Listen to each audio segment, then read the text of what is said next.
महाराज जी आपका परिचय दीजिए। मेरा नाम भरत शरण मोने बाबा मेरे को लोग कहते हैं और मेरा आश्रम वृंदावन धाम जानकी महल आश्रम, दूसरा आश्रम झांसी में है और तीसरा आश्रम रणजीत हनुमान मंदिर चौकी पुल टोल नाका के पास सेमलिया फाटा। अच्छा, मौनी बाबा आपको क्यों बोलते हैं? मेरे नाम ने मौन साधना काफ़ी समय तक की, लगभग 16 वर्ष तक मौन साधना की। 2016 तक कुंभ में जो उज्जैन का महाकुंभ आता है उसमें मेरे नाम ने मौन साधना का अपने गुरु महाराज की आज्ञा से उसको पूर्ण किया। उसके पहले सन 2000 से लेकर 2016 तक मौन साधना में रहे। मौन साधना किस तरह से होती है? मौन साधना आपके संकल्प से, आपके पहले तो आपका संकल्प आपके गुरु महाराज की कृपा का संकल्प और भगवान की कृपा अगर आप पे है तो ही आप मौन रह सकते हैं, क्योंकि वाणी का मौन और दूसरा मौन आपके संयम का मौन है।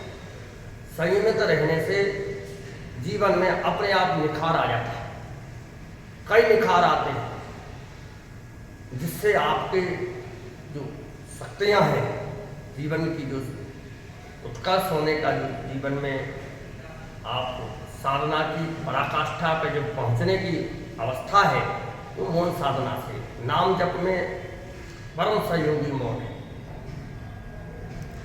अगर आप नाम जप करना चाहते हैं तो मौन रह करके आप नाम जप में बराबर लगे रह सकते हैं।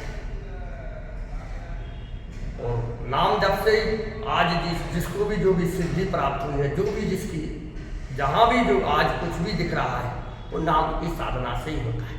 भगवान के नाम की अद्भुत महिमा है। और यहाँ तक गोस्वामी तुलसीदास जी कहते हैं कि राम न सकह नाम गुण गाए। आपके नाम की कहाँ तक बड़ाई करें हम, राम जी इस समय अपने नाम की महिमा नहीं गा सकते, तो नाम की अद्भुत महिमा है। इससे नाम साधना में आपको बल मिलता है, आपको बराबर निरंतरता आ जाएगी और आपकी जो अजपा जाप है वो सिद्ध हो जाएगा धीरे से अपने आप आपका, क्योंकि कहीं भी बोलने से अनेक प्रकार की ऊर्जा आपकी नष्ट होती है और उस ऊर्जा का संग्रहण होता है। उस ऊर्जा का संग्रहण आपके जैसे कुंडली शक्ति अपने आप जागृत होने लगती है। अजीब आप में एक वो जो तेज रहता है। 23 वर्ष की 16 वर्ष की मौन साधना में 46 यज्ञ मेरे द्वारा भगवान श्री सीताराम जी महायज्ञ 46 यज्ञ मौन साधना के अंतर्गत 46 यज्ञ और वो संकल्प शक्ति तो उसमें अपने आप सिद्ध हो जाती है। तो आपने जिस तरह से 16 साल मौन साधना की है तो उसमें संवाद कैसे होता था दूसरे से? दूसरे से संवाद कम, उसमें स्लेट रहती थी, स्लेट पहले वो स्लेट और वो चलते थे चाक, उससे हो जाता था। थोड़ी बहुत जो भी जैसे आवश्यक कार्य है तो उससे बात होती थी। तो ऐसा कभी कोई समय आया कि आपकी मौन साधना बीच में टूटी हो? नहीं, संकल्प के साथ पूरी हुई? तो बढ़िया से व्यवस्थित हुई है, क्योंकि गुरु महाराज की उस पर कृपा है। गुरु महाराज जहाँ अनुकूल हों वो सब कार्य सिद्ध हो सकते हैं। तो ये दूसरी जो साधनाएं होती हैं आप लोगों में उसी तरह से है कि कठिन है थोड़ी? कोई कठिन नहीं है। आप अपने मन से बिल्कुल एकाग्रता पूर्वक, कुछ दिन तो पहले आपको थोड़ा बहुत लगेगा,